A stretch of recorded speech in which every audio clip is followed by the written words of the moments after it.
শিয়ালদা স্টেশনের থেকে যে মিছিলটা ইতিমধ্যে এগিয়ে গিয়েছে এসএন ব্যানার্জি রোডে, সেখানে তারা দাঁড়িয়ে রয়েছে এবং তাদের উদ্দেশ্য হচ্ছে ধর্মতলায় যাওয়া। ধর্মতলায় গিয়ে তারা এই প্রতিবাদ আন্দোলন চালিয়ে যাবেন বলেই সিদ্ধান্ত নিয়েছেন এবং তারা এটাও বলছেন পুলিশ যেখানে তাদেরকে আটকে দেবে সেখানেই তারা অবস্থান বিক্ষোভ করবেন, কারণ তাদের একটাই দাবি যে তারা যে দাবিগুলো সামনে রেখেছেন, যে দাবি সামনে রেখে তাদের এই আন্দোলন, সেই দাবিগুলো মানতে হবে। যতক্ষণ না মানা হবে ততক্ষণ তারা এইভাবে আন্দোলন চালিয়ে যাবেন। হাওড়া স্টেশন থেকে অন্যদিকে একটি মিছিল এগিয়ে আসছে, অন্যদিকে স্বাস্থ্য ভবনের সামনেও কিন্তু অবস্থান বিক্ষোভ করছেন আশা কর্মীরা, ব্যারিকেডের সামনে অবস্থান বিক্ষোভ করছেন।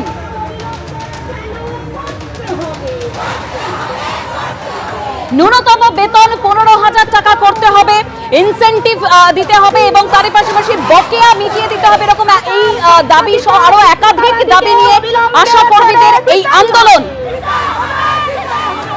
আশা কর্মী দিয়েছে ডাক, সরকার নিপদ যাক।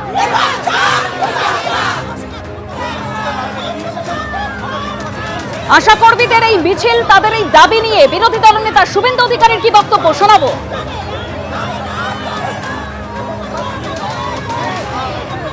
বর্বর সরকার, ইতর পুলিশ মহিলাদের উপরে যেভাবে অত্যাচার করেছে গোটা রাজ্য জুড়ে, আশা মা দিদি বোনেদের উপরে, এটা সমর্থন করা যায় না। গোটা রাজ্য জুড়ে করেছে, বিভিন্ন জায়গায় করেছে, বাস থেকে ড্রাইভার নামিয়ে নিয়ে রাস্তায় ছেড়ে দিয়েছে মহিলাদের। এটা বর্বর সরকার ছাড়া আর ইতর পুলিশ ছাড়া হয় না। সকাল থেকে আমরা যে ছবি আপনাদের সামনে তুলে ধরছি, স্বাস্থ্য ভবন অভিযান আশা কর্মীদের কিন্তু সেখানে বাধা দেওয়া হয়, তাই বিভিন্ন জায়গা থেকে মিছিল এই মুহূর্তে এগিয়ে আসছে। ধর্মতলায় মিছিল করে প্রতিবাদ জানানোর সিদ্ধান্ত নিয়েছেন আশা কর্মীরা।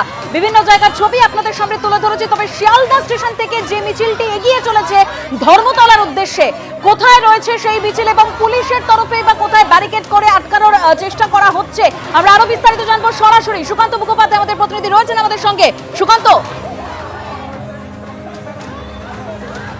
দেখো এসএন ব্যানার্জিতে এই মুহূর্তে মিছিল এসে দাঁড়িয়ে আছে কিছুক্ষণ এবং তারপরে তারা কিন্তু যে ধর্মতলার উদ্দেশ্য তাদের যেটা রয়েছে গন্তব্য, সেইখানের দিকে তারা যাবেন। কিন্তু যেটা আমরা পুলিশ সূত্রে জানতে পারছি যে আর কয়েকশো মিটার দূরেই কিন্তু যে মিউনিসিপ্যালিটির গেট রয়েছে তার সামনে ব্যারিকেড করে দেওয়া হয়েছে, যাতে এই বিপুল পরিমাণ যে মিছিল রয়েছে সেই মিছিল যাতে ধর্মতলা পর্যন্ত না পৌঁছতে পারে।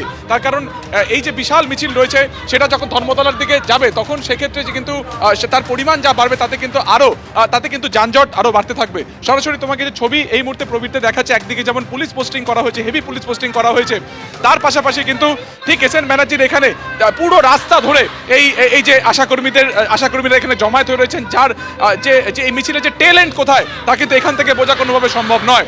ঠিক 12টার পর থেকে তারা শিয়ালদা থেকে মিছিল শুরু করেন, ঘড়িতে বেজে গেছে 1:03, অর্থাৎ প্রায় 1 ঘন্টা ধরে তারা হেঁটে এত অবধি তারা আসেন এবং এখান থেকেই তারা ধর্মতলা যাবেন। কি কি দাবি রয়েছে যেটা আমরা সকাল থেকে দেখাচ্ছিলাম, ন্যূনতম মজুরি 15,000 টাকা, ইনসেন্টিভ সহ সমস্ত বকেয়া দিতে হবে, গর্ভরত অবস্থাতে মারা গেলে পরিবারকে 5 লক্ষ টাকা দিতে হবে।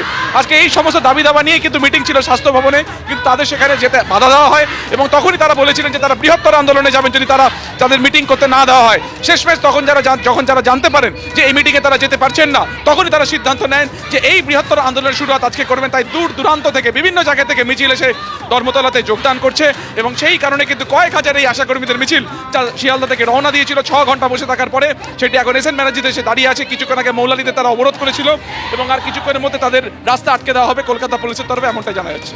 একদম সুকান্ত, তুমি আমাদের সঙ্গে থাকো। যে ছবি আমরা দেখতে পাচ্ছি এসএন ব্যানার্জি রোডে এই মিছিল দাঁড়িয়ে রয়েছে, সেখানে আশা কর্মীরা তারা বলছেন যে বৃহত্তর আন্দোলনের সূত্রপাত যতক্ষণ না তাদের দাবি মানা হবে ততক্ষণ এইভাবে তারা আন্দোলন চালিয়ে যাবেন।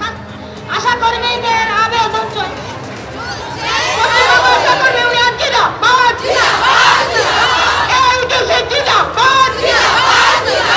আমাদের রাজ্য সম্পাদিকাকে এতক্ষণ আটকে রাখা হলো কেন? জবাব চাই, জবাব দাও। প্রহসন করা হলো কেন আশাদের নিয়ে? জবাব চাই, জবাব দাও।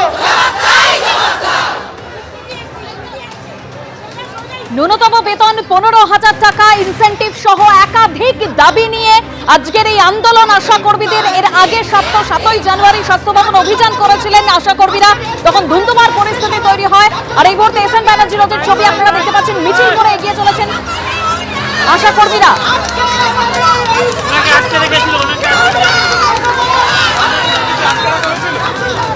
আটকে রাখা হয়েছিল। আমাকে কারা করলো কি দাবি আমাকে ছেড়ে দাও, আমাকে ছেড়ে দাও, ছেড়ে দাও, ছেড়ে দাও।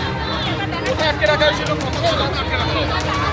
আমি আমার যে বাড়িতে মাঝরাত থেকে পুলিশ চারিদিকে ঘিরে রেখেছিল। আমার বাড়ি হাওড়া। সেই আমাকে সকালে, আমি জানি গতকাল থেকে আশাকর্মীরা গতকাল দুপুর থেকে বেরিয়েছে আজকের স্বাস্থ্য ভবন অভিযানে যোগদান করার জন্য। আমাদের স্বাস্থ্য সচিব নিজেই ডেট দিয়েছিলেন, বলে কালকে দুপুর থেকে যখন তারা আসছিল গোটা পশ্চিমবাংলার প্রতিটি স্টেশন, প্রতিটি রাস্তার গুরুত্বপূর্ণ মোড় তারা আটকেছে। বাঁকুড়া জেলা থেকে 28টা বাস, সমস্ত বাসকে থানায় তুলে নিয়ে গেছে। মাঝরাত পর্যন্ত কর্মীরা রাস্তার মোড়ে মোড়ে থেকেছে। উত্তর দিনাজপুরে আমাদের সংগঠনের সেক্রেটারি প্রেসিডেন্ট, তার বাড়ি পুলিশ সারা রাত ঘিরে রেখেছে, তাকে আসতে দেওয়া হয়নি। নির্ধারিত ঘোষিত এবং এটাই ডেটটা স্বাস্থ্য সচিব নিজেই দিয়েছিলেন। ফলে আমরা মনে করছি যে কেন হলো এই প্রশ্ন আমাদের। তারা অতীতের সমস্ত রেকর্ড এই প্রশাসন সরকার তারা ছাড়িয়ে গেল। গোটার রাজ্যে একেবারে প্রশাসন যেভাবে স্টিম রোলার চালাচ্ছে সমস্ত কর্মীদের ওপরে, আমরা মনে করছি আশা কর্মীদের যে ন্যায্য দাবি, বেতন ভাতা বৃদ্ধি, মাতৃত্বকালীন ছুটি, সমস্ত বকেয়া মিটিয়ে দেওয়া, এই দাবি তারা কোনোভাবে সুরাহা করছে না, মানতে পারছে না, তাই এড়িয়ে যেতে চাইছে। রাজনৈতিক তকমা, রাজনৈতিক লেভেল লাগিয়ে দিয়ে আমাকে আমাদের AIUTUC ট্রেড ইউনিয়ন, আমি এখানে 7টা থেকেই আটকে আছি। আমাদের কর্মীরা তারা দলবদ্ধভাবে গিয়ে তারা আমাকে এখানে উদ্ধার করে এনেছে। ইসমতারা খাতুন, পশ্চিমবঙ্গ আশা কর্মী ইউনিয়ন রাজ্য সম্পাদিকা। এবিপি আনন্দ, এগিয়ে থাকে, এগিয়ে রাখে।